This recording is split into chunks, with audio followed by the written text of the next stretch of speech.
আসসালামু আলাইকুম গাইস, সকাল সকাল ছাদের উপরে যাচ্ছিলাম আর এদিকে খালাতো ভাই দৌড়ে আসলো। এরপরে দুই ভাই একসঙ্গে ছাদের উপরে গেলাম। আম্মু বলেছিল ছাদের উপর থেকে উচ্চে নিয়ে আসতে, কিন্তু গিয়ে দেখি উচ্চে নেই আর প্রচন্ড রোদের তাপে আমি তাড়াতাড়ি নিচে চলে আসলাম। নিচে আসার পরে আম্মু আলু ছানা দিয়ে ভাত দিল, সেটা দিয়ে সকালে খাওয়া দাওয়া কমপ্লিট করলাম। খাওয়া দাওয়া হয়ে গেলে আমিও খালাতো ভাই চলে গেলাম রাস্তার দিকে এসে দেখলাম একসঙ্গে অনেক লোকজন ব্লক সভাপতির বাড়ি যাচ্ছে। এদিকে কয়েকজন ছেলে বাজি ফাটাচ্ছিল।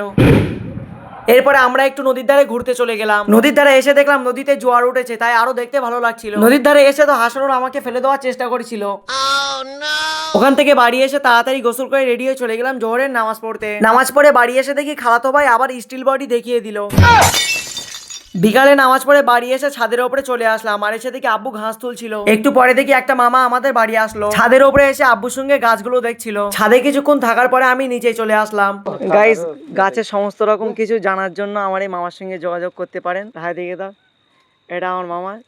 গাছের যত রকম অসুবিধা, গাছের কি ওষুধ কি সার লাগে, আপনারা আমার মামার সঙ্গে যোগাযোগ করতে পারবেন। এরপরে মাগরিবের আজান দিতে চলে আসলাম মসজিদে নামাজ পড়ার জন্য। নামাজ কমপ্লিট করে পচা ভিআইপি রাস্তা ধরে বাড়ি চলে আসলাম। বাড়ি আসার পরে ঘরে ঢুকে দেখি ছোট ভাই এক মন দিয়ে ফোন দেখছিল।